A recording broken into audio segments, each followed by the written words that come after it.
Hi hello నమస్తే welcome to మనం TV. ఇప్పుడు మనతో ఉన్నారు పొలిటికల్ అనలిస్ట్ డివి శ్రీనివాస్ గారు. ఒకసారి వారితో మాట్లాడే ప్రయత్నం చేద్దాం. నమస్తే సార్. నమస్తే సార్, తెలంగాణ పాలిటిక్స్ చూసుకుంటే ఇప్పుడు బీఆర్ఎస్ పార్టీ చూసుకుంటే కవిత వర్సెస్ కేటీఆర్ లాగా ఉంది. బీజేపీ చూసుకుంటే బండి సంజయ్ ఇంకొకళ్ళు ఇలా కొట్టుకుంటే ఈటెల రాజేందర్ గారు. ఇటు బీజేపీ చూసుకుంటే ఒక రకంగా అంటే ఈ పాలిటిక్స్ చూసుకుంటే పార్టీలు అంటే ఒక ఆపోజిట్ పార్టీ ఏదైనా తప్పు చేస్తే ఇంకో పార్టీ అంటది. కానీ పరిస్థితి చూసుకుంటే పార్టీలో పార్టీ వాళ్ళే కొట్టుకుంటున్నారు. ఇంకా ప్రజలకి సర్వీస్ చేసేది ఎప్పుడు అంటారు? అంటే లుకల్ ఏది ఇప్పుడు బీఆర్ఎస్లో లుకల్ అక్కడ మరి అన్నకి చెల్లికి పడని పరిస్థితి.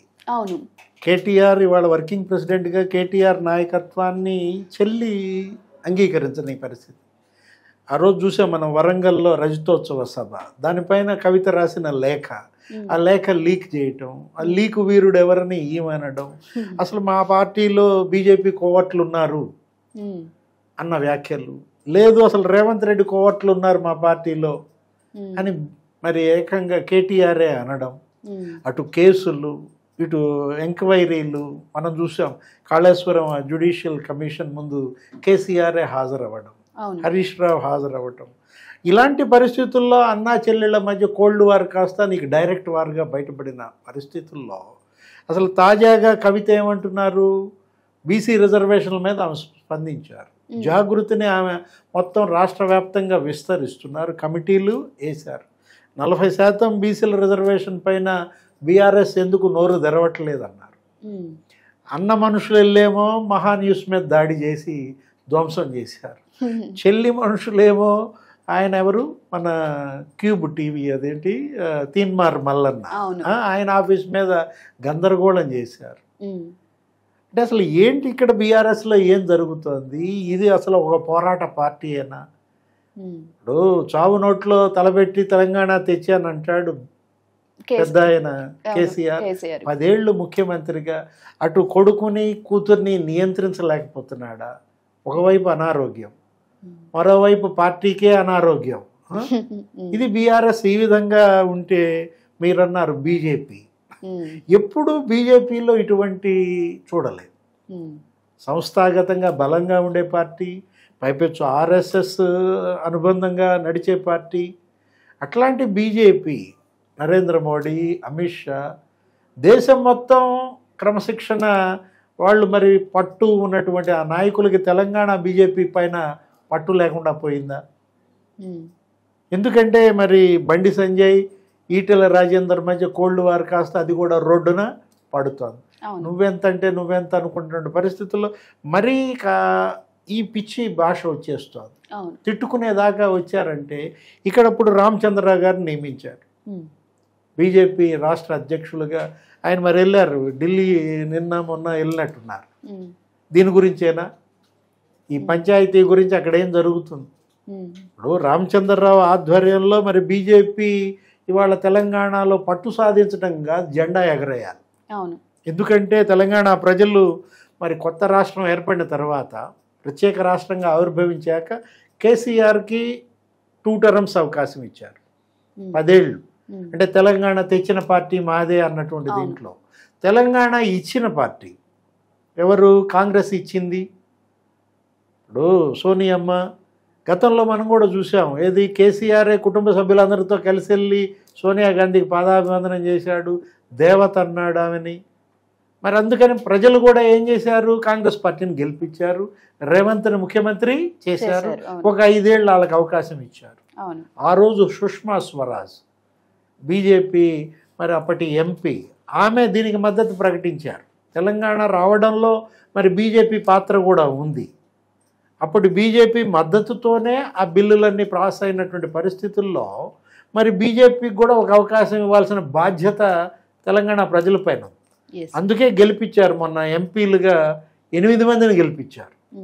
అసలు ఒక టైంలో బీఆర్ఎస్ ఇక్కడ చచ్చిపోయింది అనుకున్నాం. ఎందుకంటే ఒక్క ఎంపీ కూడా లేకుండా పోయారు. టోటల్గా ఉన్నటువంటి 17 మంది ఎంపీల్లో నీకు కాంగ్రెస్ 8, బీజేపీ 8, మజ్లీస్ 1. అంటే 2 జాతీయ పార్టీలు ఇవాళ తెలంగాణ హస్తగతం చేసుకున్నాయి. ఇక్కడ ప్రాంతీయ పార్టీలకి కాలం చెల్లింది. అటు ఆయన వయసు ఎవరు కేసీఆర్, కేసీఆర్ గారిది. అనారోగ్యం, ఇటు పిల్లలేమో కొట్టుకోవటం, ఏది ఇటు అన్న చెల్లి. అసలు కవిత ఇవాళ ఏంటి జాగృతిని ఒక పార్టీగా ప్రకటిస్తుందా? ఆమె బీఆర్ఎస్ పైనే మరి తిరుగుబాటు బావుట ఎగరేస్తుంది. సరే, అయితే ఇప్పుడు కవితకి అంటే లిక్కర్ స్కామ్ లో ఇటు అన్న గాని తండ్రి గాని సపోర్ట్ చేయలేదు, నేను జైల్లో ఉన్నా అని ఏమన్నా గ్రడ్జ్తో ఏమన్నా ఇదంతా చేస్తుందంటారా? గ్రడ్జ్ కాదు, ఆమె ఆవేదన అనుకోవాలా, ఆమెను తొక్కేస్తున్నారు అణిచేస్తున్నారు అనుకోవాలా. ఇక్కడ కేటీఆర్ పాత్ర వివాదాస్పదం అవుతుంది. ఆమె తండ్రికి రాసిన లేఖ ఎలా లీక్ అయింది? తనేదో విదేశాల్లో కొడుకు ఏదో వెళ్ళింది, అక్కడ గ్రాడ్యుయేషన్కి వెళ్ళారు వాళ్ళిద్దరు.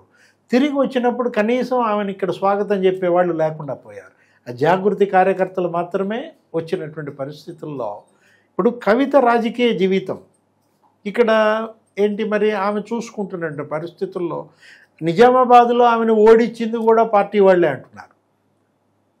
అప్పట్లో ఏది వేవ్ ఉన్నప్పుడు మరి అసలు రాష్ట్ర వ్యాప్తంగా మరి బీఆర్ఎస్ గెలిచినప్పుడు కేసీఆర్ 2.0లో ఎందుకు కవిత ఓడిపోవడం జరిగింది? నిజామాబాద్ పార్లమెంటుకి వీళ్ళే వెన్నుపోటు పొడిచారని మీరు అన్నారు. జైల్లో ఉన్నప్పుడు మరి కుటుంబం నుంచి రావాల్సినంత మద్దతు రాలేదనా, బీఆర్ఎస్ నుంచి రావాల్సిన మద్దతు రాలేదనా? ఆ రోజు నోటీసులు ఇచ్చినప్పుడు కూడా బీఆర్ఎస్ కార్యకర్తలు సరిగా స్పందించట్లేదంటూ తన తండ్రికి నోటీసులు ఇవ్వడం పైన అసలు మొత్తం ఆమె ఏదో ఒక ఆందోళనకు పిలిపించింది. అవును, ఏది కవిత అంటే బీఆర్ఎస్ పైన ఒక పోరాటం నడుస్తుంది. వారసత్వ పోరుగా దీన్ని చూడాలి. ఏది కేసీఆర్ వారసుడిగా కేటీఆర్, వారసురాలిగా కవిత. ఇదేదో ఇక ఆ లుకలు అది ఎక్కడికి చేరతాయో. గమ్మత్తుగా కాంగ్రెస్ పార్టీ మనం చూసాం. ఏది ఇప్పటికి మరి 2 ఏళ్ళు అవుతోంది. రేవంత్ రెడ్డి ఆయన ముఖ్యమంత్రిగా, నిన్న కోమటిరెడ్డి రాజగోపాల్ రెడ్డి ఒక తిరుగుబాట ఏమన్నా చూడాలి దాన్ని.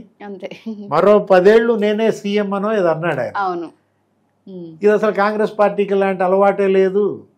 గతంలో ఏ ముఖ్యమంత్రిగా పనిచేసినాడు ఆయన 10 ఏళ్ళు నేనే సీఎం అన్న దాఖలాలు లేవు అంటూ కోమటిరెడ్డి రాజగోపాల్ రెడ్డి మరి అతను బరస్ట్ అయ్యాడు. అంటే వెంకటరెడ్డి ఏమో రేవంత్కి మద్దతుగా ఉన్నాడా, తమ్ముడేమో రేవంత్ని టార్గెట్ చేస్తున్నాడా? అంటే ఒకే కుటుంబంలో 2 మంత్రులు అయ్యే అవకాశం లేదు. ఇప్పుడు అటు వెంకటరెడ్డికి మంత్రి పదవి ఇచ్చి ఇటు రాజగోపాల్ రెడ్డికి మంత్రి పదవి ఇచ్చి రేవంత్ రెడ్డి ఎవరికి సమాధానం చెప్పుకోవాలి? అంటే రేవంత్ పైన అధిష్టానానికి ఇప్పటికే ఫిర్యాదులు ఎక్కువ చేస్తున్నారు. అధిష్టానం కూడా రేవంత్కి ఇవ్వాల్సినంత స్వేచ్ఛ ఇవ్వడం లేదు. పదే రేవంత్ ఢిల్లీ పర్యటనలు కూడా వివాదాస్పదం అవుతున్నాయి. అంటే ఏంటి, ఈ నెలలు అక్కడ సంజాయిషి ఇచ్చుకోవటం రావటం. అంటే రేవంత్ 3 అడుగులు ముందుకేస్తే హైకమాండ్ 6 అడుగులు వెనక్కి లాగుతుందా? ఒకటి, అతను ప్రూవ్ చేసుకోవాలి, తన నాయకత్వాన్ని ప్రూవ్ చేసుకోవాలి, పార్టీపై పట్టు సాధించాలి. ఇప్పుడు కేసీఆర్ కన్నా ఇతనే ఒక హీరోగా వచ్చాడు. అప్పట్లో ఏంటి మరి రేవంత్ రెడ్డిని జైల్లో పెట్టడం, అతనిపైన తప్పుడు కేసులు నమోదు చేయటం, ఇట్లా రేవంత్ని అణిచేస్తున్నారన్న దానిపైన కొంత సానుభూతి కూడా కాంగ్రెస్ గెలుపుకు దోహదపడిన దీంట్లో కాంగ్రెస్ పార్టీ ఇన్నాళ్ళు ఐక్యంగా నడిచింది. ఏది 2 ఏళ్ళు మనం అనుకున్నాం ఇది కాంగ్రెస్ పార్టీయేనా, ఏంటబ్బా ఇంత ఐక్యత అనుకున్న దీంట్లో ఒక్కసారిగా మరి రాజగోపాల్ రెడ్డి బరస్ట్ అవ్వడం, ఏదైనా రేవంత్ని అంత తేలిగ్గా తీసుకోవడానికి. అంటే మొదట్లో మంత్రి పదవి ఇస్తా అని చెప్పారంట కదా సార్? అంటే మంత్రి పదవి ఇవ్వటం అంటే అటు అన్నకి మంత్రి పదవి ఇచ్చి ఇటు తమ్ముడికి మంత్రి పదవి ఇస్తే మిగిలిన కుటుంబాల పరిస్థితి. అంటే ఇది ఒక వర్గమో ఒక జిల్లానో కాదు కదా. కోమటిరెడ్డి రాజగోపాల్ రెడ్డి అప్పటికే కాంగ్రెస్ను వదిలేసి బీజేపీకి వెళ్ళాడు. అక్కడికి వెళ్ళి ఏదో బై ఎలక్షన్ల కంటే చేశాడు, మళ్ళా వచ్చాడు. ఏది కాంగ్రెస్లోకి మళ్ళా వచ్చారు. ఇవన్నీ కూడా చూస్తారు. ఏదైనా ఇవాళ రాహుల్ గాంధీ ఏది అటు కర్ణాటకలో కాంగ్రెస్ గెలిచింది, ఇటు తెలంగాణలో కాంగ్రెస్ గెలిచింది. అసలు ఆయన ప్రధాని కాగలడా లేడా? మోడీ 4.0ని వీళ్ళు అడ్డుకోగలరా? అంటే ఒకవైపేమో బీజేపీ దేశవ్యాప్తంగా బలంగా ఉంటుంది, ఎన్డీఏని ఇవాళ తట్టుకుని నిలబెట్టేటట్టుగా ఇండియా కూటమి ఐక్యత లేదు. ఇప్పుడు రాహుల్ గాంధీ ఒక అడుగు ముందుకేస్తే అక్కడ మనం చూసాం, ఏది మమతా బెనర్జీ 4 అడుగులు వెనకలాగటం. ఇండియా కూటమి ఎందుకు ఓడిపోయింది? దీనివల్లే. Yes.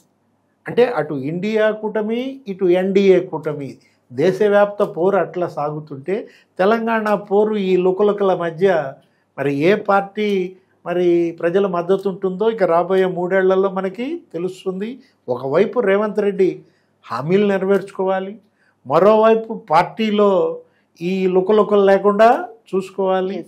Right. Thank you sir.